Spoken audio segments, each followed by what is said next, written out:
बिस्मिल्लाहिर्रहमानिर्रहीम। अस्सलाम वालेकुम। आई एम ख्वाजा मोहसिन इनाम। स्टूडेंट्स, लास्ट लेक्चर में हमने general form of linear equation को अदर स्टैंडर्ड फॉर्म्स में कन्वर्ट करना सीखा। इस लेक्चर में हम एक्सरसाइज 4.3 के रेलेवेंट प्रॉब्लम्स सॉल्व करेंगे। आइए शुरू करते हैं। Students, this is problem number 21। Statement is convert each of the following equation into slope intercept form, two intercept form, normal form. Students, इस प्रॉब्लम के 3 पार्ट्स हैं। मैं आपके लिए बी पार्ट डिस्कस करने जा रहा हूं। हर पार्ट में हमें एक स्ट्रेट लाइन की general form of equation given है। हमें उस जनरल फॉर्म ऑफ इक्वेशन को slope intercept form, two intercept form और नॉर्मल फॉर्म में कन्वर्ट करना है। स्टूडेंट्स, हमने लास्ट लेक्चर में 7 डिफरेंट फॉर्म्स में general form of linear equation को कन्वर्ट करना सीखा। मैं आपके लिए प्रैक्टिस की खातिर इस general form of linear equation को 7 डिफरेंट फॉर्म्स में कन्वर्ट करूंगा, जिसके अंदर ये तीनों ऑटोमेटिकली शामिल होंगी। स्टूडेंट्स, इस प्रॉब्लम का सॉल्यूशन समझने के बाद आप इसी प्रॉब्लम का पार्ट ए, पार्ट सी और इसके अलावा पेज नंबर 202 पर मौजूद एग्जांपल 9 खुद सॉल्व कीजिएगा। स्टूडेंट्स, हम सबसे पहले इस general form of linear equation को कन्वर्ट करेंगे स्लोप इंटरसेप्ट फॉर्म में। नंबर 1, इसको हम पहले लिख लेते हैं जनरल फॉर्म, यानी जो हमें गिवन है। जनरल फॉर्म हमें गिवन है 4x plus 7y minus 2 is equal to 0। हम इसे सबसे पहले कन्वर्ट करने जा रहे हैं स्लोप इंटरसेप्ट फॉर्म में।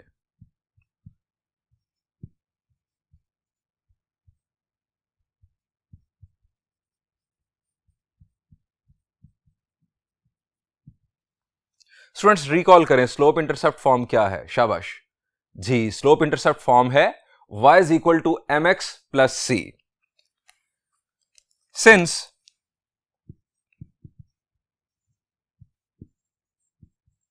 Slope intercept form is y is equal to mx plus c। इसको रिकॉल करने का फायदा क्या है? स्टूडेंट्स, इसे रिकॉल करते ही हमें पता चल जाएगा कि हमने इस इक्वेशन को किस शक्ल में ढालना है। यहां पर अगर आप देखें तो क्या चीज है, यहां पर हमें y सब्जेक्ट नजर आ रहा है, यानी y इक्वल के एक तरफ है, बाकी तमाम टर्म्स इक्वल के दूसरी तरफ हैं। दूसरी चीज, y सिर्फ सब्जेक्ट ही नहीं, y का कोएफिशिएंट 1 भी है। अब स्टूडेंट्स, हमने इस इक्वेशन को इस शक्ल में कन्वर्ट करना है, तो प्रोसेस स्टार्ट करते हैं। हम पहले क्या करेंगे, हम इन 2 टर्म्स को इक्वल के दूसरी तरफ ले जाएंगे और फिर जो y का कोएफिशिएंट है 7, इससे डिवाइड कर देंगे दूसरी जानिब। तो आइए स्टार्ट करते हैं।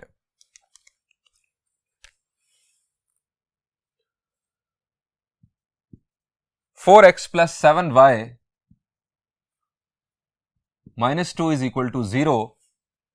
7y is equal to minus 4x plus 2। इन दोनों टर्म्स को दूसरी तरफ शिफ्ट कर दिया। अब हम क्या करेंगे, इस 7 से डिवाइड कर देंगे। यहां पर आ गया माइनस 4/7 x प्लस 2/7। अब ये स्टूडेंट्स हमें मिल गई slope intercept form.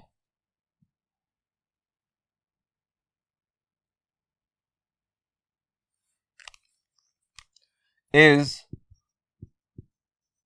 Slope intercept form.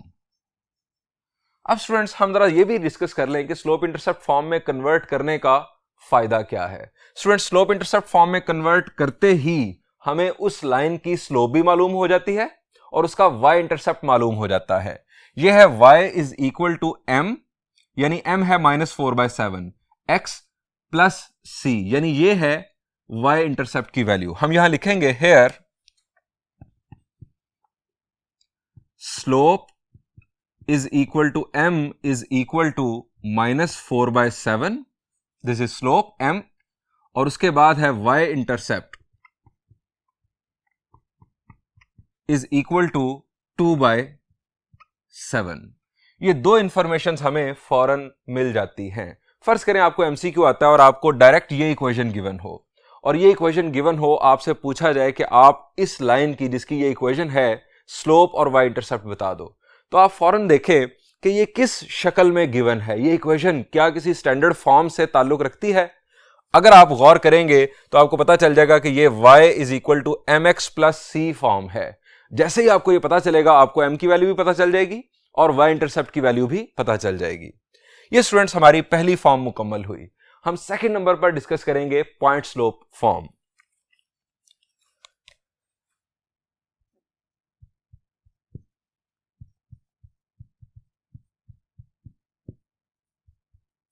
Point slope form, अब ये नंबरिंग मैं अपने हिसाब से दे रहा हूं। हमें यहां पर ये जो 3 फॉर्म्स गिवन थी, आप हेडिंग के मुताबिक देख लीजिएगा अपने सॉल्यूशन को। यानी आपने स्लोप इंटरसेप्ट फॉर्म अगर चाहिए तो आप हेडिंग को देख लीजिएगा कि स्लोप इंटरसेप्ट फॉर्म कहां है। अब मैंने सेकंड नंबर पर क्या किया है, यहां पर सेकंड नंबर पर 2 इंटरसेप्ट फॉर्म है, जबकि मैंने सेकंड नंबर पर पॉइंट स्लोप फॉर्म लिख दी है। मैं तरतीब के साथ चल रहा हूं, from easy to difficult logically. अब पॉइंट स्लोप फॉर्म स्टूडेंट्स है क्या? शाबाश, पॉइंट स्लोप फॉर्म रिकॉल कर लें। इसका फॉर्मूला हम यहां लिखेंगे, सिंस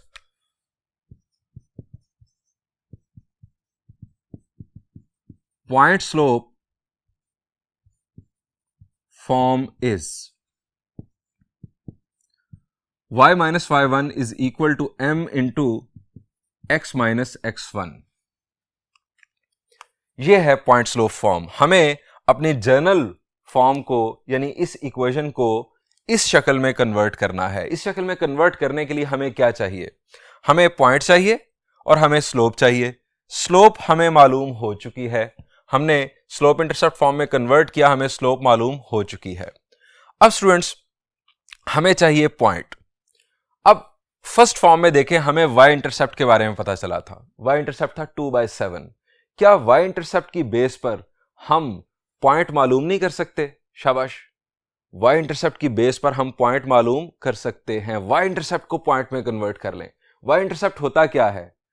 उस पॉइंट का y कोऑर्डिनेट जहां पर लाइन y एक्सिस को कट करती है, y एक्सिस को क्रॉस करती है, y एक्सिस के ऊपर x की वैल्यू होती है 0। सो y इंटरसेप्ट से पॉइंट बनेगा 0,2/7।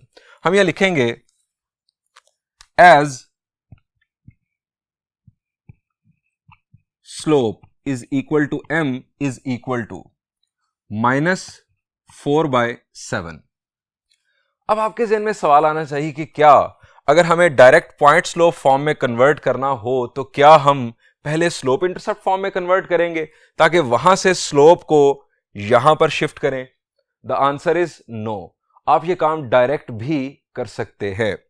स्लोप मालूम करना जर्नल फॉर्म से मैंने आपको बताया था, ये हम डिस्कस कर चुके हैं। ये अगर जर्नल फॉर्म है तो मैंने आपको बताया था कि स्लोप अगर आपको मालूम करनी हो तो आपका फॉर्मूला है m is equal to negative coefficient of x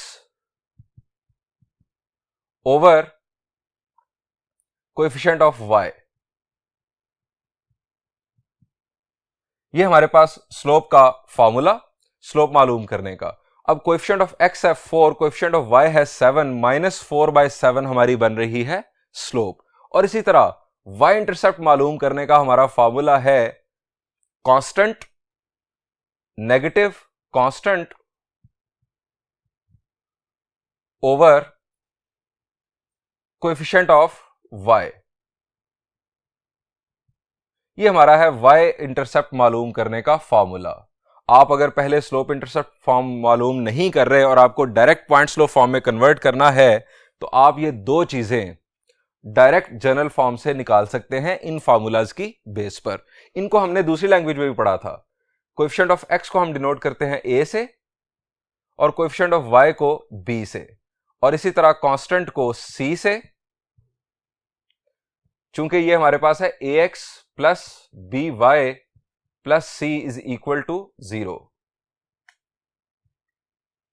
अब यहां पर a की वैल्यू है 4, b की वैल्यू है 7, c की वैल्यू है -2 और यहां पर कोएफिशिएंट ऑफ y है b।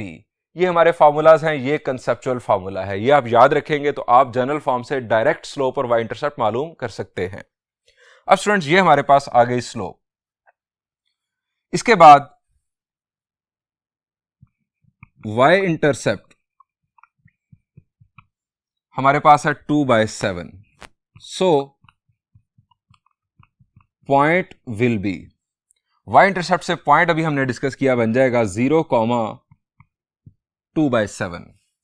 अब स्टूडेंट्स ये हमारे पास है x1 की वैल्यू, ये है y1 की वैल्यू। ये वैल्यूज पुट कर देते हैं, पुटिंग वैल्यूज।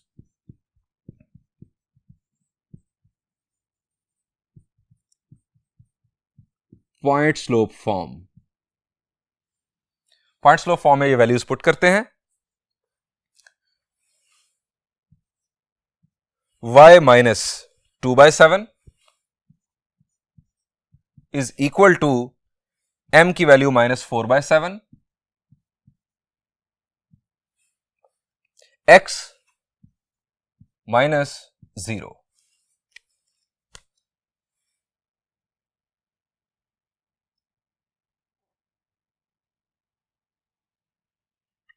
इसके साथ लिख दें इज पॉइंट स्लोप फॉर्म।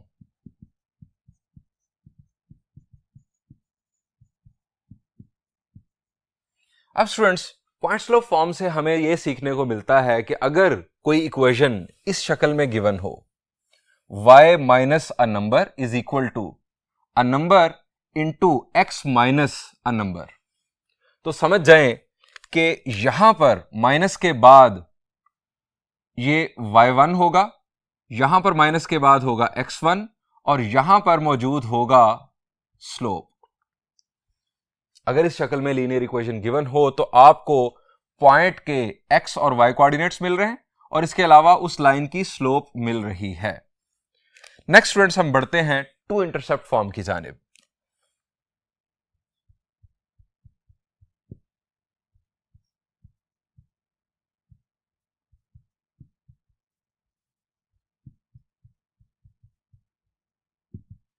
अब टू इंटरसेप्ट फॉर्म जरा रिकॉल करें, शाबाश।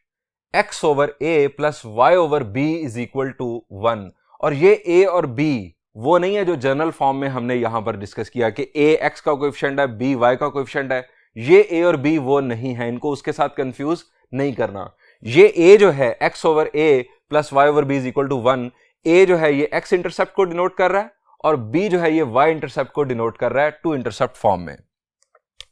Since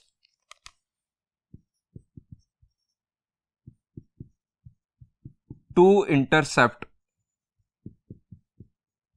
form is x over a plus y over b is equal to 1। दोबारा सुन लें, ये a x का कोएफिशिएंट नहीं है जनरल फॉर्म वाला, ये b y का कोएफिशिएंट नहीं है जनरल फॉर्म वाला। ये a रिप्रेजेंट कर रहा है यहां पर x इंटरसेप्ट को और ये b रिप्रेजेंट कर रहा है y इंटरसेप्ट को। हम किसी भी लाइन की इक्वेशन को टू इंटरसेप्ट फॉर्म में कन्वर्ट कर सकते हैं अगर हमें उसके दोनों इंटरसेप्ट्स पता चल जाएं। हम जनरल फॉर्म को अगर इस शक्ल में कन्वर्ट कर देंगे तो हमें दोनों इंटरसेप्ट वाजे हो जाएंगे। अब इस शक्ल में खास बात क्या है? इस शक्ल में खास बात यह है कि कांस्टेंट की वैल्यू है 1 और वो इक्वल के दूसरी जानिब है, इक्वल के दूसरी जानिब है कांस्टेंट और उसकी वैल्यू है 1। हम अपनी जनरल फॉर्म को कन्वर्ट करेंगे इस शक्ल में। अब हमारी जनरल फॉर्म है as general form is, general form थी हमारी 4x plus 7y minus 2 is equal to 0। सबसे पहले हम इस कांस्टेंट को दूसरी जानिब ले जाएंगे। 4x plus 7y is equal to 2। अब राइट साइड पर हमें नजर आ रहा है 1। यहां पर 1 बनाने के लिए हमें क्या करना चाहिए? द आंसर इज हमें इस नंबर से पूरी इक्वेशन को डिवाइड कर देना चाहिए। हम यहां लिखेंगे डिवाइड बोथ साइड्स बाय 2। अब 4 को 2 से डिवाइड करेंगे, यहां आ जाएगा 2x प्लस 7 डिवाइडेड बाय 2। आपने डेसिमल में नहीं जाना, y इज इक्वल टू 1।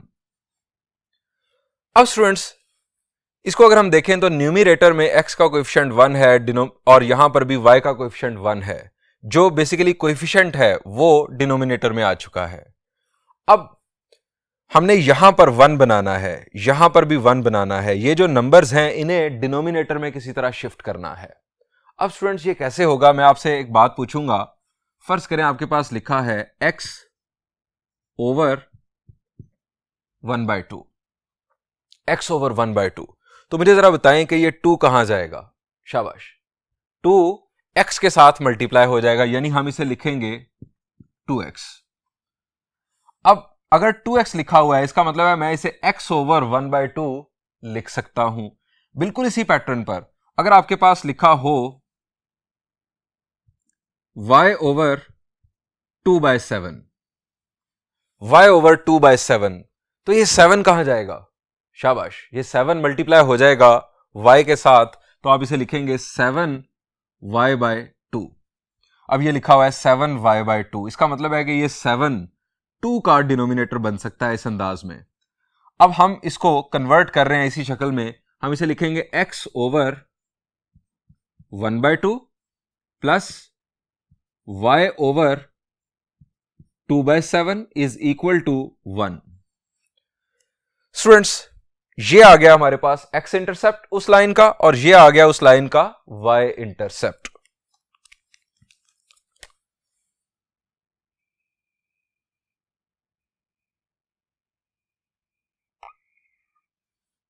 इसके साथ हम लिखेंगे is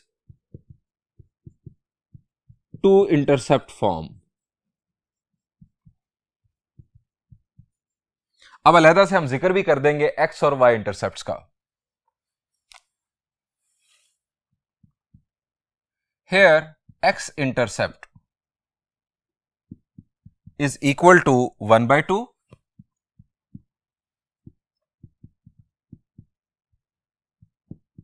y intercept is equal to 2/7। Student, जैसे ही हम जनरल फॉर्म को टू इंटरसेप्ट फॉर्म में कन्वर्ट करते हैं, हमें उस लाइन के दोनों इंटरसेप्ट्स मालूम हो जाते हैं। अब सवाल यह है कि दोनों इंटरसेप्ट्स का फायदा क्या है। स्टूडेंट्स, अगर आपको वो स्ट्रेट लाइन XY प्लेन में ड्रॉ करनी हो तो सबसे आसान रास्ता है कि आप उसके दोनों इंटरसेप्ट्स मालूम कर लें।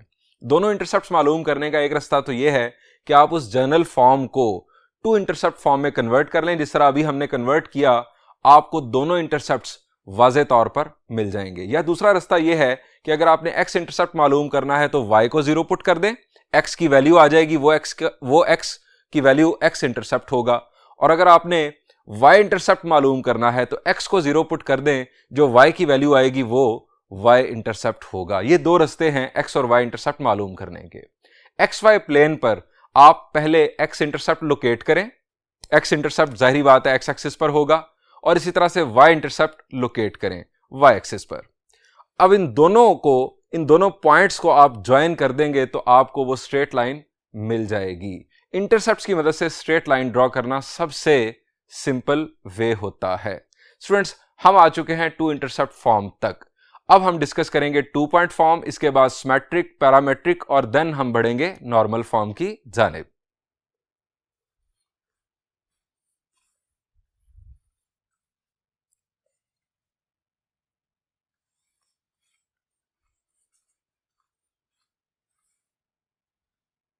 To point form number 4,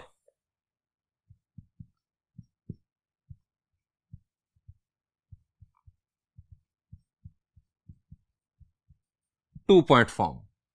students, 2 point form क्या थी? शाबाश, रिकॉल करें जी। 2 पॉइंट फॉर्म थी since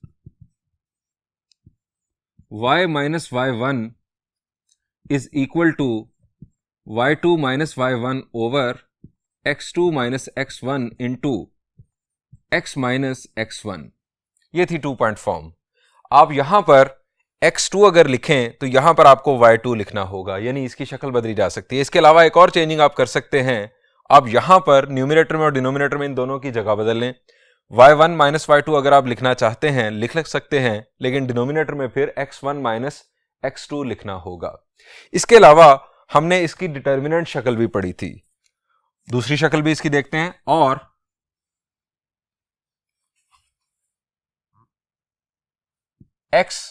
y1 x1 y1 1 x2 y2 1 is equal to 0, और इसी डिटर्मिनेंट का ट्रांसपोज ले लें तब भी दुरुस्त है।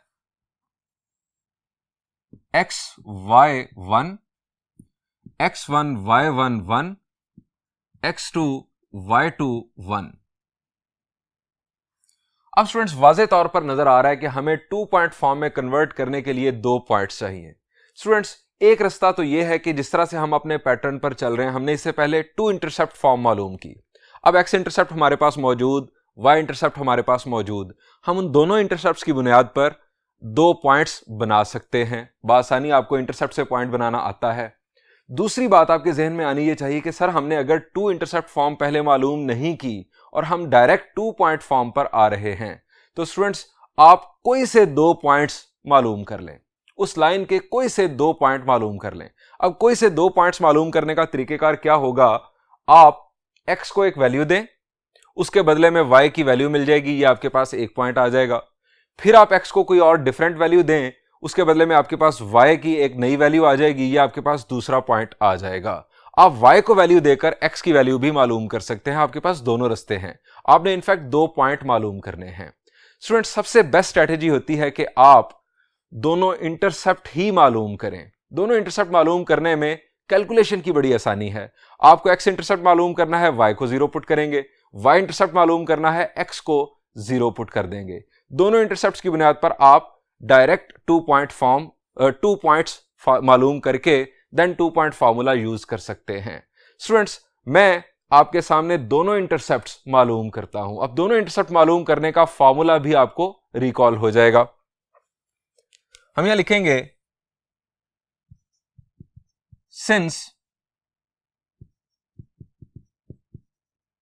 y intercept is equal to minus c over b, ये हमारा फॉर्मूला है। अब ये c और b वैल्यूज हमें मिलेंगी जनरल फॉर्म से। हम कंसीडर ये कर रहे हैं कि हम डायरेक्ट 2 पॉइंट फॉर्म मालूम कर रहे हैं। माइनस c की वैल्यू है -2 ओवर b की वैल्यू है 7, तो y इंटरसेप्ट आ गया 2/7। हम यहां लिखेंगे सो point will B, y intercept से अब हम बना लेंगे पॉइंट, और पॉइंट होगा 0,2/7। इसके बाद हम लिखेंगे since x intercept will be -c over a। अब ये c और a की वैल्यू आपको जनरल फॉर्म ऑफ इक्वेशन से मिलेगी। c की वैल्यू -2 और a की वैल्यू है 4, माइनस माइनस कैंसल, ये आ जाएगा आपके पास 1/2। सो point will B, x intercept की बेस पर जो पॉइंट होगा वो होगा 1/2, 0। x इंटरसेप्ट के साथ y वैल्यू 0 और y इंटरसेप्ट के साथ x value 0। Now putting values इन 2 पॉइंट फॉर्म। 2 पॉइंट फॉर्म में आप वैल्यूज पुट कर दें। आप किसी एक को x1 y1 और किसी दूसरे को आप x2 y2 कह लें। ये आप कह लें इसको x1 और ये है आपका y1। अब ये होगा x2 और ये होगा y2। वैल्यूज पुट करते हैं इस फार्मूला में। y माइनस y1 की value 2/7 is equal to y2 minus y1, 0 minus 2/7 over x2 minus x1, x2 की वैल्यू 1/2 माइनस 0। ब्रैकेट में हमारे पास x minus x1, x minus x1 की वैल्यू हमारे पास है 0। ये स्टूडेंट्स हमारे पास आ गई 2 पॉइंट फॉर्म। इसी को आप डिटर्मिनेंट की शक्ल में बआसानी लिख सकते हैं और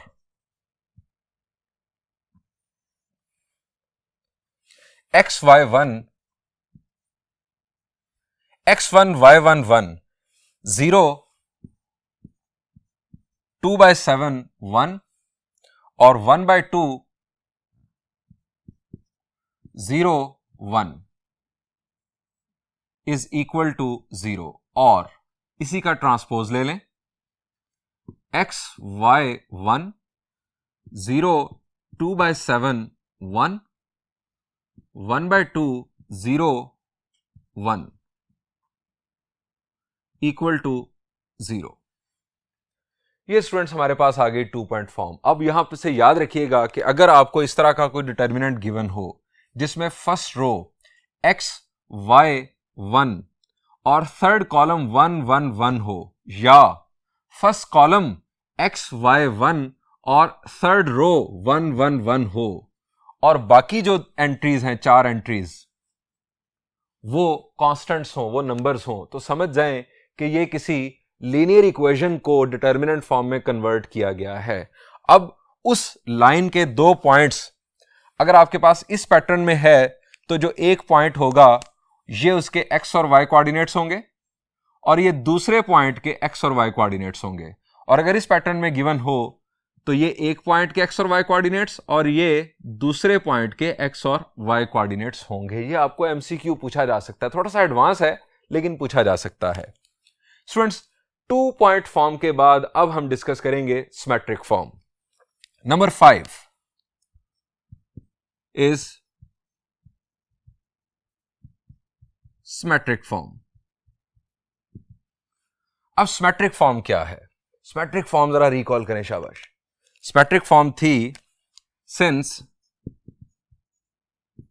x minus x1 over cosine alpha is equal to y minus y1 over sine alpha. अब स्टूडेंट्स x1 y1 तो हमें पता है कि ये एक पॉइंट के x और y कोऑर्डिनेट्स हैं। अल्फा क्या है? अल्फा किस चीज को डिनोट करता है लाइन के लिए? The answer is alpha inclination of line होता है। स्टूडेंट्स हमें इंक्लिनेशन चाहिए इस लाइन का। अब इंक्लिनेशन हम कैसे मालूम कर सकते हैं? हमारे पास वो सिर्फ जनरल फॉर्म है, हम जरा वो लिख लें। एज जनरल फॉर्म इज, हमारे पास जनरल फॉर्म है 4x plus 7y minus 2 is equal to 0। यह है हमारे पास जनरल फॉर्म। अब इंक्लिनेशन हमने मालूम करनी है, तो इंक्लिनेशन जनरल फॉर्म से कैसे आ सकती है? हम क्या जनरल फॉर्म से स्लोप मालूम कर सकते हैं?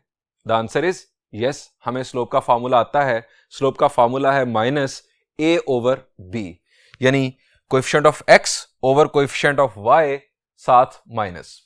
यह है स्लोप का फार्मूला। स्लोप का इंक्लिनेशन के साथ ताल्लुक हमने पढ़ा है, शाबाश। The tangent of the inclination is called slope. m is equal to tangent alpha. ये हम पढ़ चुके हैं। स्टूडेंट्स इस बेस पर हम अल्फा की वैल्यू मालूम कर सकते हैं। अल्फा की वैल्यू मालूम करने के बाद पॉइंट के कोऑर्डिनेट्स यहां पर पुट करेंगे और अल्फा की वैल्यू पुट करेंगे, हमारे पास ये जनरल फॉर्म सिमेट्रिक फॉर्म में कन्वर्ट हो जाएगी। तो स्टूडेंट्स पहले हम जिक्र कर लेते हैं पॉइंट का। अब पॉइंट के लिए अगेन आप x इंटरसेप्ट और y इंटरसेप्ट अप्रोच फॉलो करेंगे। आप फर्ज करें कि हमने पिछली कोई फॉर्म मालूम नहीं की, आप मालूम कर लें x intercept.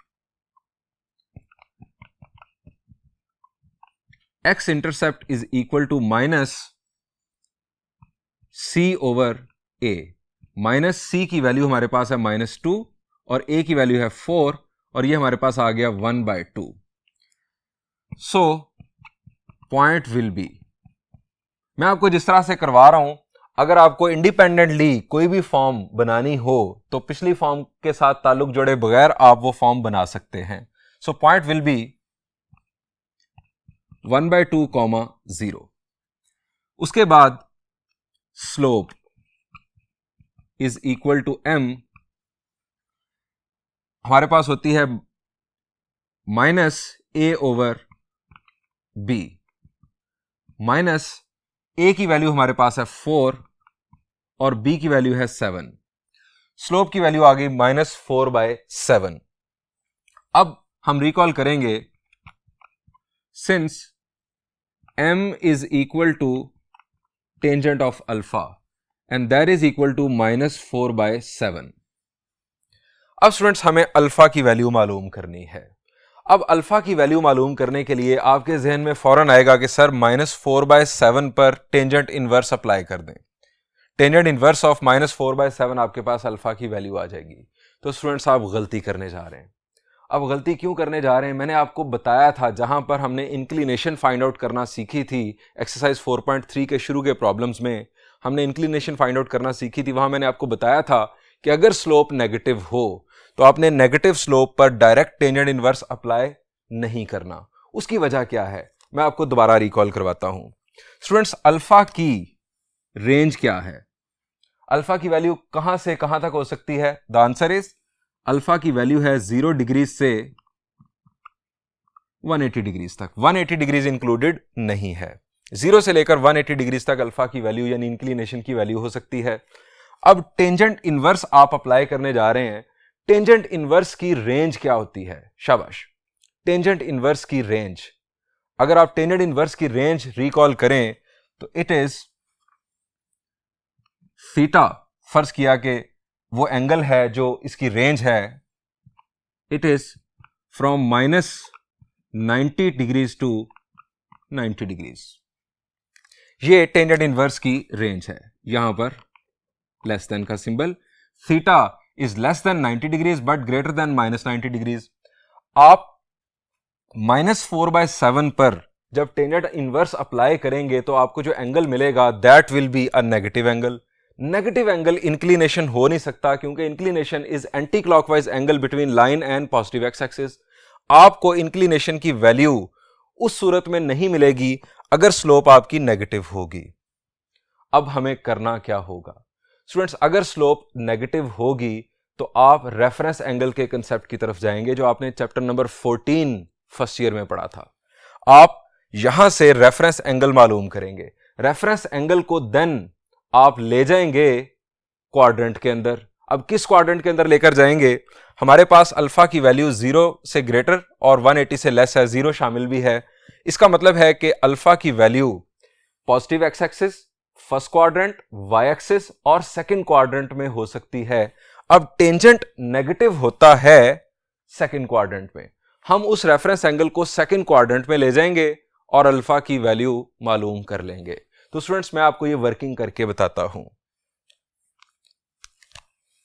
As m is equal to tangent of alpha is negative, so alpha will be किस क्वाड्रेंट में होगा? जी, मैं आपको रिकॉल करवा दूं, आफ्टर स्कूल टू कॉलेज आपका trick. Tangent negative second quadrant में और फोर्थ क्वाड्रेंट में। अब अल्फा की वैल्यू फ्रॉम 0 टू 180 होती है। हमने इसकी रेंज यहां पर डिस्कस की, 0 डिग्री से लेकर 180 डिग्रीज तक। अगर स्लोप आपकी नेगेटिव है तो याद रखें कि अल्फा ऑब्ट्यूज होगा। अब अल्फा ऑब्ट्यूज है तो वो होगा सेकंड क्वाड्रेंट में। Alpha will be in Q2. We will find reference angle, जिस तरह आप चैप्टर 14 फर्स्ट ईयर में करते थे।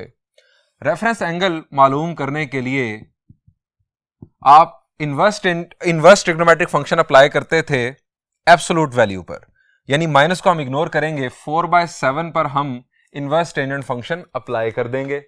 कैलकुलेटर की मदद से कैलकुलेट करते हैं। Inverse tangent 4 divided by 7 bracket closed, we have 29.745। मैं राउंड ऑफ कर रहा हूं, 29.745 डिग्रीज। ये स्टूडेंट्स हमारे पास रेफरेंस एंगल आ गया। इस रेफरेंस एंगल को हम ले जाएंगे सेकंड क्वाड्रेंट में। Reference angle is acute angle with x axis. ये स्टूडेंट्स हमारा होगा रेफरेंस एंगल। हमें अल्फा की वैल्यू चाहिए, ये स्टूडेंट्स होगी हमारी अल्फा की वैल्यू। अब जरा बताएं कि ये अल्फा की वैल्यू कैसे आएगी? शाबाश, यहां से यहां तक एंगल कितना है? यहां से यहां तक आंसर इज 180 डिग्रीज। अब ये इसमें से माइनस कर देंगे, यानी रेफरेंस एंगल 180 में से, तो हमारे पास आ जाएगा alpha. Alpha is equal to 180 degrees minus 29.745 degrees. So 180 minus 29.745, we have 150.255, 150.255 degrees. ये स्टूडेंट्स हमारे पास उस लाइन का इंक्लिनेशन आ चुका। यहां पर ये याद रहे कि अगर आपके पास ये स्लोप पॉजिटिव होती तो आप डायरेक्ट टेंजेंट इनवर्स अप्लाई कर देते, आपके पास इंक्लिनेशन आ जाना था। लेकिन स्लोप के नेगेटिव होने की वजह से हमें पता चला कि अल्फा ऑब्ट्यूज है और ऑब्ट्यूज एंगल टेंजेंट इनवर्स की रेंज में नहीं आता। हमें रेफरेंस एंगल का कंसेप्ट यूज करते हुए अल्फा मालूम करना होगा। अब स्टूडेंट्स हमारे पास पॉइंट आ चुका, हमारे पास अल्फा की वैल्यू आ चुकी, हम वैल्यूज पुट करते हैं। पुटिंग वैल्यूज इन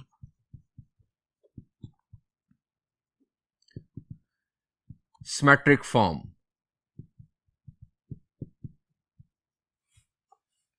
x माइनस x1 की value 1/2 over cosine of 150.255 degrees is equal to y minus 0 over sine of 150.255 degrees. ये स्टूडेंट्स हमने लाइन की इक्वेशन को सिमेट्रिक फॉर्म में कन्वर्ट कर दिया। सिमेट्रिक फॉर्म में इक्वेशन को देखते ही हमें दो चीजें पता चलती हैं, एक तो लाइन का इंक्लिनेशन और दूसरा लाइन का एक पॉइंट।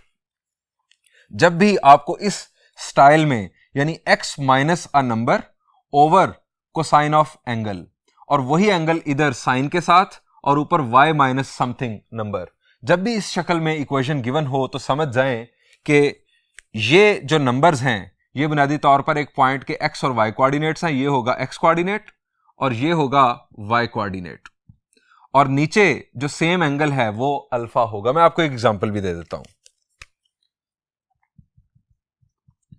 फर्ज करें आपको एमसीक्यू आ जाता है, आपको लिखा हो x minus 2 over cosine of 45 degrees is equal to y minus 3 over sine of 45 degrees.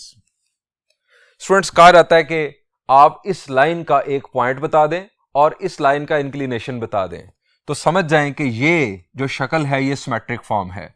Point आपका होगा 2,3 माइनस के बाद जो नंबर होगा दैट विल बी एक्स और वाई कोऑर्डिनेट और इंक्लिनेशन होगा उस लाइन का 45 डिग्रीज। स्टूडेंट्स सिमेट्रिक फॉर्म के बाद अब हम बढ़ते हैं पैरामीट्रिक फॉर्म की तरफ। स्टूडेंट्स सिमेट्रिक फॉर्म में और पैरामीट्रिक फॉर्म में हमने क्या फर्क डिस्कस किया था लास्ट लेक्चर में? That was only parameter. हमने पैरामीटर इंट्रोड्यूस करवाना है। ये रेशो इस रेशो के इक्वल है, हम उस रेशो को कह देंगे r. That will be parametric form. Parametric form से पैरामीट्रिक इक्वेशंस लाइन की बनाई जा सकती हैं। बढ़ते हैं पैरामीट्रिक फॉर्म की जानिब।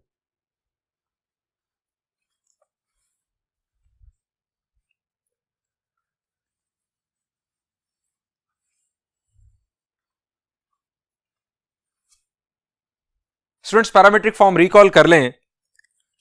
Since x minus x1 over cosine alpha is equal to y minus y1 over sine alpha, ये तो हो गई सिमेट्रिक फॉर्म। इसमें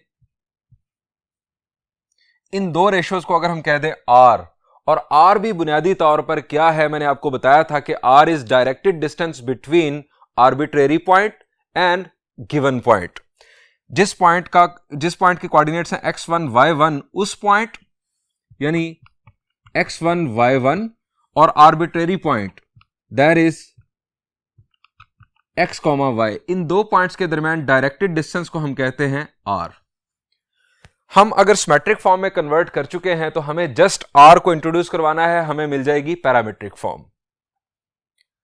ये स्टूडेंट्स हमने सिमेट्रिक फॉर्म में कन्वर्ट किया, यानी अगर आपको पैरामीट्रिक फॉर्म बनानी है जनरल फॉर्म से तो आप पहले सिमेट्रिक फॉर्म बना लें, फिर आप जस्ट r इंट्रोड्यूस करवा दें। then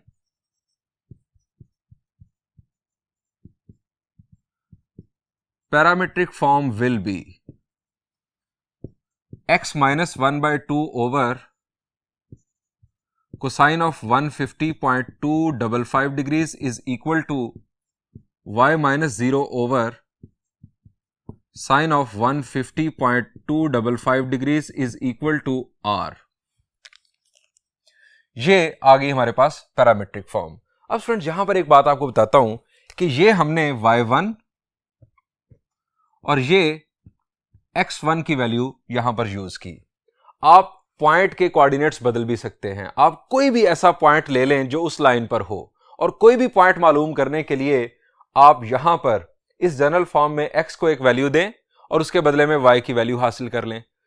वो पॉइंट उसका x1 y1 आप यहां पर पुट कर दें तब भी ये सिमेट्रिक फॉर्म होगी। इंक्लिनेशन एक ही होता है किसी लाइन का। हां, पॉइंट आप बदल सकते हैं।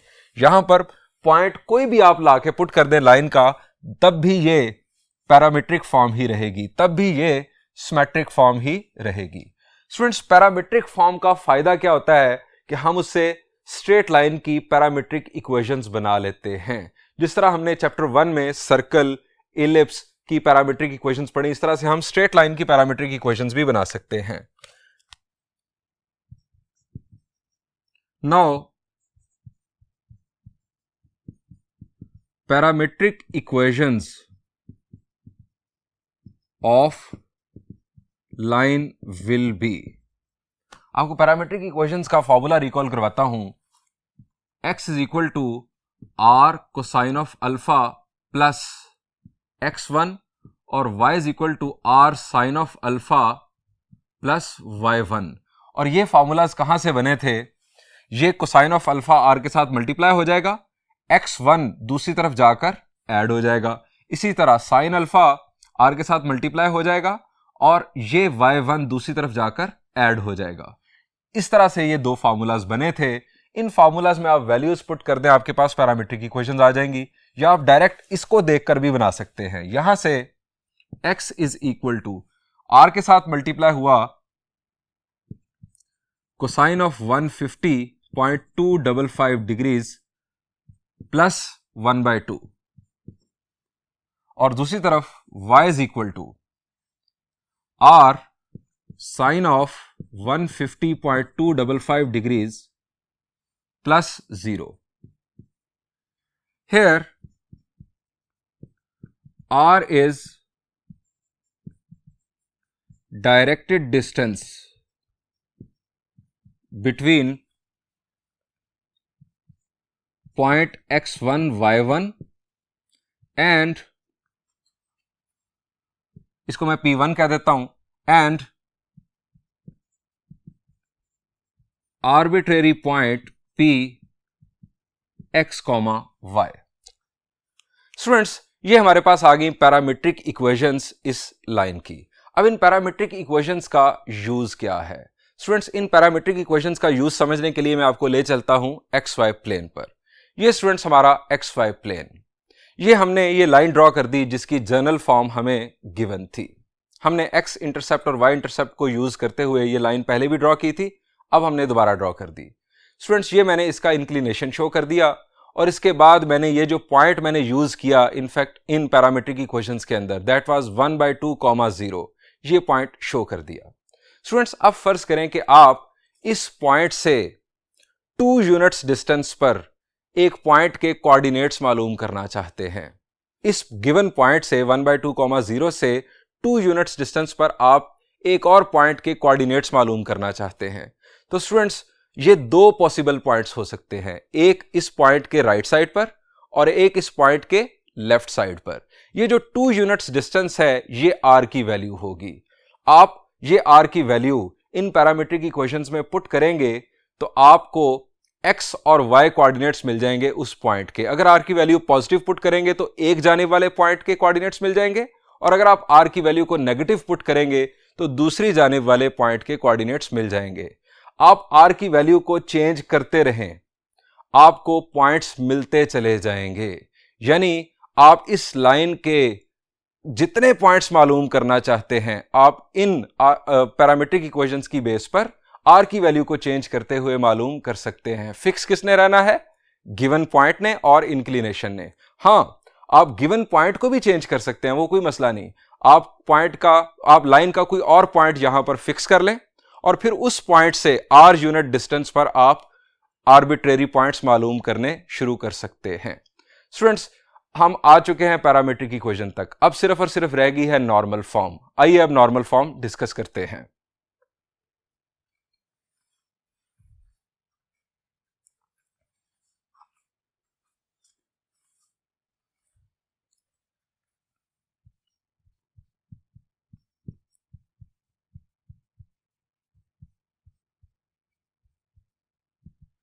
नॉर्मल फॉर्म, स्टूडेंट्स पहले जरा नॉर्मल फॉर्म रिकॉल करें, शाबाश। नॉर्मल फॉर्म थी since x cosine theta plus y sine theta is equal to p। अब p और थीटा क्या थे? p था लेंथ ऑफ नॉर्मल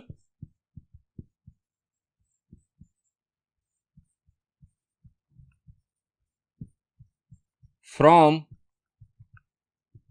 ओरिजिन, और थीटा था anti clockwise angle between normal and positive x axis.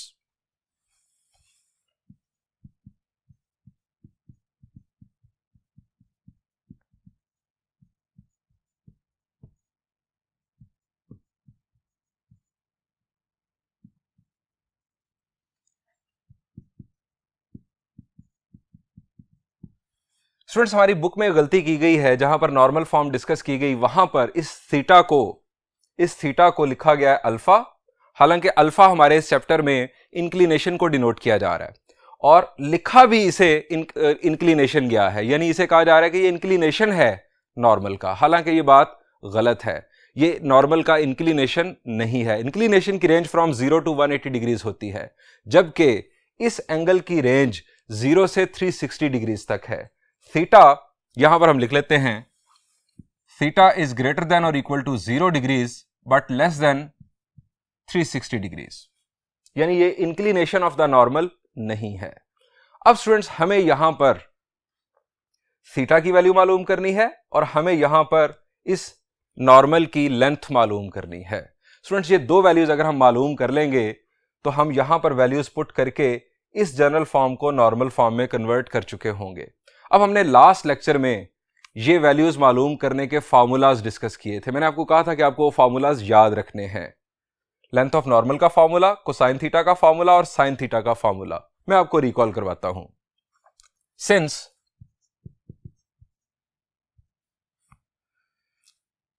P की value यानी length of normal, हमारे पास फार्मूला था -c over plus minus square root of a square plus b square. अब यहां पर प्लस माइनस में से मैंने आपको लास्ट लेक्चर में बताया था कि हमें वो साइन चूज करना है जिससे जो लेंथ ऑफ नॉर्मल है वो पॉजिटिव हो जाए। अब हम पहले p की वैल्यू मालूम करेंगे ताकि ये साइन चूज हो जाए, उसके बाद हम उसी साइन की बेस पर कोसाइन थीटा और साइन थीटा की वैल्यूज मालूम करेंगे। सबसे पहले लेंथ ऑफ नॉर्मल, ये नॉर्मल फॉर्म याद रहे कि आपको यहां पर कहा भी गया है बुक के क्वेश्चन के अंदर, सो इसको ध्यान से समझिएगा। यहां पर a की वैल्यू है as general form is 4x plus 7y minus 2 is equal to 0, a is equal to 4, b is equal to 7 and c is equal to -2। ये हमारे पास a b c की values. p is equal to, अब c की value है -2, ये minus as it is, c की value -2 मैंने पुट कर दी। अब माइनस माइनस हो गया प्लस। अब मुझे पॉजिटिव वैल्यू लेनी है, यानी लेंथ ऑफ नॉर्मल पॉजिटिव रखनी है। सो मुझे अब नीचे से कौन सा साइन चूज करना चाहिए? न्यूमरेटर तो मेरा हो गया पॉजिटिव, नीचे से मुझे पॉजिटिव साइन चूज करना चाहिए, क्योंकि अगर मैंने नेगेटिव साइन चूज किया तो लेंथ ऑफ नॉर्मल नेगेटिव हो जाएगी, जो कि हो नहीं सकती। अब नेगेटिव साइन को हम कर देंगे ignore, a square plus b square, ये a square plus b square हमारे पास आ गया 2 डिवाइडेड बाय 7 का स्क्वायर 49 प्लस 16 65, ये हमारे पास आ गई length of normal 2 by square root of 65। हम यहां लिख देंगे positive sign is chosen to make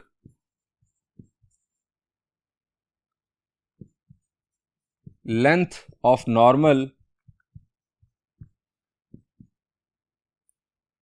positive. हमने पॉजिटिव साइन यहां पर चूज किया ताकि लेंथ ऑफ नॉर्मल को हम पॉजिटिव बना सकें। अब इसी बेस पर हम कोसाइन थीटा और साइन थीटा की वैल्यूज मालूम करेंगे। Since cosine theta is equal to a over A square plus B square, हम अब पॉजिटिव साइन चूज कर चुके हैं लेंथ ऑफ नॉर्मल की बुनियाद पर। अब वही पॉजिटिव साइन आगे चलेगा, यानी ये बात याद रखनी है, खास ख्याल रखना है कि सबसे पहले लेंथ ऑफ नॉर्मल मालूम करें, वहां से आपका साइन चूज हो जाएगा पॉजिटिव या नेगेटिव, फिर वही साइन कोसाइन थीटा और साइन थीटा की वैल्यू के लिए आप यूज करेंगे। Cosine theta is equal to A की वैल्यू स्टूडेंट्स हमारे पास है 4 डिवाइडेड बाय, ये हमारे पास आ चुका है स्क्वायर रूट ऑफ 65। इसी तरह से साइन थीटा की वैल्यू b ओवर ए square plus B square, denominator में स्क्वायर रूट के साथ। साइन थीटा की वैल्यू b की वैल्यू हमारे पास है 7 ओवर स्क्वायर रूट ऑफ 65। अब स्टूडेंट्स हमारे पास साइन थीटा की वैल्यू आ गई, हमारे पास कोसाइन थीटा की वैल्यू आ गई, हमें थीटा की वैल्यू चाहिए। स्टूडेंट्स कोसाइन थीटा भी पॉजिटिव, साइन थीटा भी पॉजिटिव, थीटा का क्वाड्रेंट क्या होगा? साइन और कोसाइन दोनों किस क्वाड्रेंट में पॉजिटिव होते हैं? शाबाश, ट्रिग्नोमेट्री रिकॉल करें जरा फर्स्ट ईयर की। सेकंड क्वाड्रेंट में साइन पॉजिटिव, कोसाइन नेगेटिव, यहां पर दोनों नेगेटिव, यहां पर कोसाइन पॉजिटिव, साइन नेगेटिव, यहां पर दोनों पॉजिटिव। हम यहां लिखेंगे as sine theta positive and cosine theta positive, so theta will be in Q1, first quadrant पे होगा। मैं यहां पर भी आपको रिकमेंड करूंगा कि आप रेफरेंस एंगल की तरफ जाएं, क्योंकि अगर फर्ज करें साइन थीटा पॉजिटिव होता, कोसाइन थीटा नेगेटिव आ जाता, कोसाइन थीटा नेगेटिव आ जाता, तो उस सूरत में क्या मामला होता? उस सूरत में आप सेकंड क्वाड्रेंट में आ जाते हैं। अब सेकंड क्वाड्रेंट में आपको अगर एंगल मालूम करना है तो इसके लिए आपके पास पहले रेफरेंस एंगल होना चाहिए। सो मैं आपको रेफरेंस एंगल रिकमेंड करूंगा कि आप हमेशा फाइंड आउट करें। In Q1 we will find reference angle. आप किसी बेस पर, चाहे कोसाइन की बेस पर चाहे साइन की बेस पर, आप रेफरेंस एंगल मालूम कर लें। कोसाइन इनवर्स रेफरेंस एंगल के लिए यहां पर आपके पास वैल्यू नेगेटिव भी हो तो आप पॉजिटिव वैल्यू चूज करेंगे।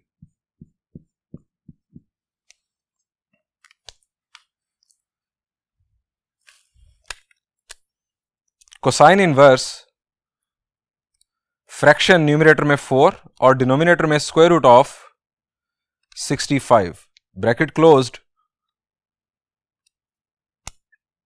we have 60.255.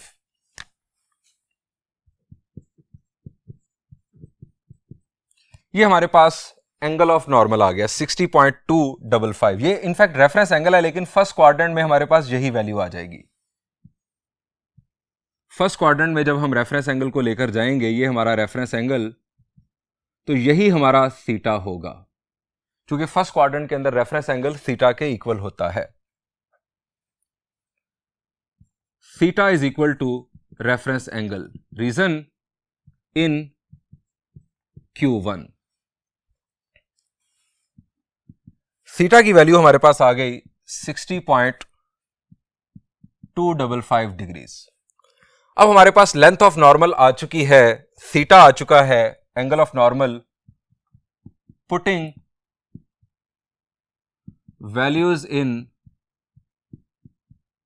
Normal form, x cosine 60.255 degrees plus y sine 60.255 degrees is equal to length of normal, that is 2 over square root of 65। ये स्टूडेंट्स हमारे पास आ चुकी नॉर्मल फॉर्म। अब स्टूडेंट्स नॉर्मल फॉर्म को देखते ही in fact हमें उस लाइन के बारे में दो इंफॉर्मेशंस पता चल जाती हैं, एक नॉर्मल की लेंथ और दूसरा नॉर्मल का एंगल।